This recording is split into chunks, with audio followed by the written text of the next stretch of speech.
Japan's leading car makers face uncertainty as US President-elect Donald Trump signals major policy changes aimed at revitalizing American manufacturing. Japanese automakers are optimistic about the trade discussions between Tokyo and Washington. The two sides reached a basic agreement in late August. But I just signed the largest trade deal in history. I think maybe the largest deal in history with. Across North America, a quiet transformation is taking shape in the heart of its auto industry. There are no announcements or political fanfare, only a subtle retreat that speaks louder than any headline. The very companies that once symbolized craftsmanship and dependability are pulling away, not in defeat, but in quiet protest. Years of unpredictable trade moves, rising tariffs, and shifting alliances have pushed Japan's leading automakers to rethink where their loyalty and investments truly lie. Factories are slowing, plans are redrawn, and entire supply chains are being rewritten. What will this withdrawal mean for America's manufacturing backbone? And how far will the ripple reach before anyone realizes how much has already changed? Japan's auto industry has always carried more than economic weight. It represents precision, pride, and decades of discipline that helped turn a small island nation into one of the world's industrial giants. Cars built in Japan became symbols of trust and quality, connecting Asian engineering with North American roads. For years, that relationship stood strong, but now that bridge is beginning to sway under the pressure of new tariffs introduced by President Trump's administration, and the cracks are starting to show. The first visible shift came early in 2025, when Subaru's American president, Jeff Walters, delivered an announcement that shook the industry. The company's Lafayette, Indiana plant, which had produced the Outback, its best-selling model in North America, would stop making it for Canada's market. The production line would move back to Gunma, Japan. The message behind the move was clear. The balance of power in North American manufacturing was starting to change. For Subaru, the decision wasn't about cost-cutting or convenience. It was about survival. Japan's free trade deal with Canada shields its exports from many of the tariffs that now weigh heavily on US operations. By moving Outback production back home, Subaru avoided being trapped between two governments charging steep import duties on each other's goods. The numbers show how severe it became. Within a single year, Subaru cut its exports from the United States to Canada by more than half, from 26% to only 10%. The reason was a pair of 25% tariffs, one imposed by Washington and the other by Ottawa, creating a dead end for the company's cross-border operations. The broader picture tells an even tougher story. Japan's economy depends heavily on automobiles. They make up more than a quarter of the country's exports to the US, and nearly 1 in every 12 jobs in Japan connects to the auto sector. Those exports now face tariffs reaching as high as 49%. For cars built in Japan and sold in America. For suppliers and factory workers across Japan, that's not a small setback. It's an existential threat. Many are tightening operations, cutting shifts, and focusing on endurance over innovation, hoping to weather a storm that shows no signs of slowing. But Subaru's move was more than a single company's retreat. It was the first hint of a much larger trend, a northward migration reshaping how the global auto industry sees North America. In the months that followed, the shift became impossible to ignore. Toyota, Honda, Mazda, and Mitsubishi each began quietly redrawing their maps, looking north to Canada instead of south to the US. The difference in policy direction between Ottawa and Washington became a deciding factor. Canada offered predictability, stable trade relations, and lower geopolitical tension. The US offered uncertainty and mounting costs. Analysts estimate Japanese automakers are losing about $25 billion annually because of American tariffs alone, with Toyota carrying nearly half of that burden. Against that backdrop, Canada's appeal has grown stronger by the day. Ontario, already known for its skilled labour force and manufacturing infrastructure, is quickly becoming the new heart of Japan's North American operations. The ripple effect doesn't stop at assembly lines. Tariffs on imported auto parts have pushed costs up across the board. Even cars built on US soil rely heavily on foreign components, everything from sensors to steel frames. The result is higher prices not only for new vehicles, but for replacement parts that everyday drivers depend on, from tires to filters to brake pads. While US consumers face higher costs, Canada is taking advantage of the opportunity. Toyota and Honda have expanded their hybrid and electric vehicle production north of the border, turning the country into the newest anchor for Asia's auto network on the continent. Smaller brands like Mazda, Mitsubishi, and Subaru are investing in research and logistics centers in Toronto, now seen as a neutral, low-risk hub that connects East Asian manufacturers with Western markets. Economists describe this as the most strategic industrial shift of 2025, quiet, deliberate, and deeply calculated. The priorities of global corporations are changing. They're no longer betting on proximity to the US market, they're betting on the consistency of the system they operate within. That shift is already visible in Canada's industrial landscape.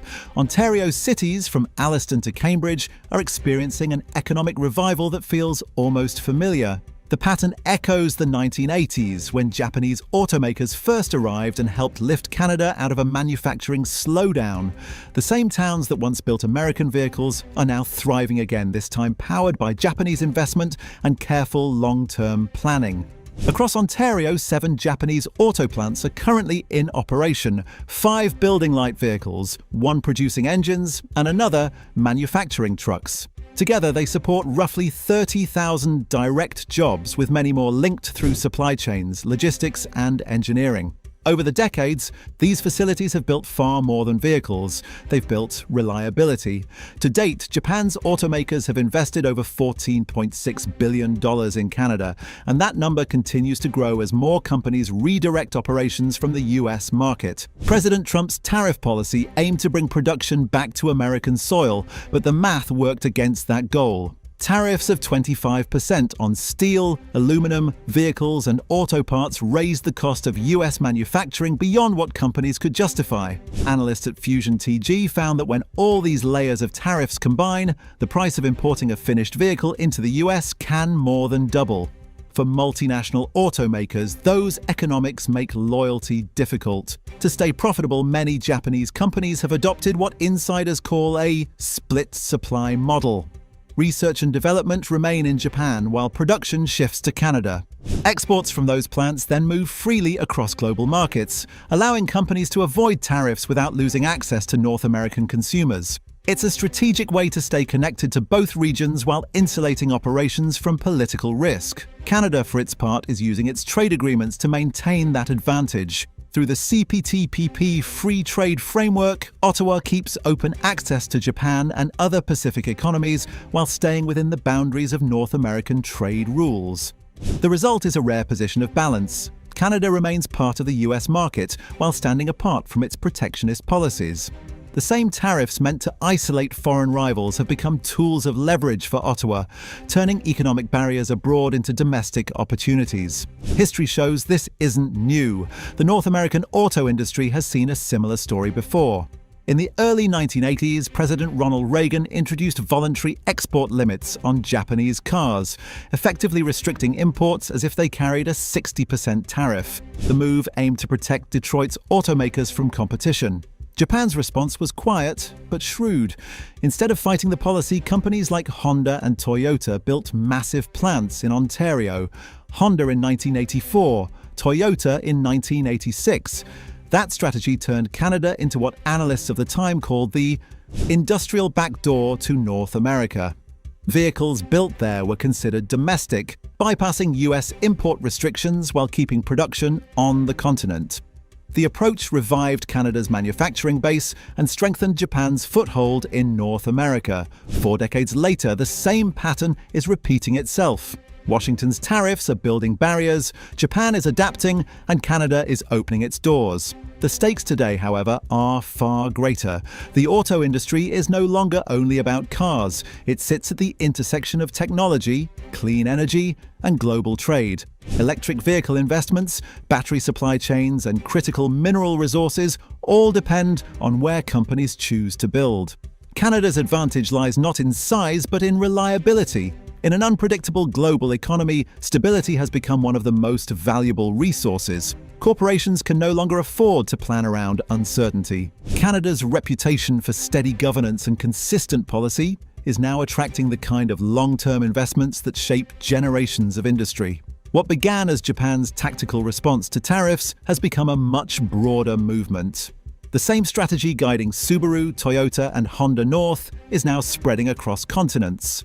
European and South Korean automakers are adopting similar models, moving research centers and production lines to Canada to keep access to the North American market without facing the cost of US trade disputes. Toronto, once seen mainly as a financial hub, is transforming into a logistics and export control center.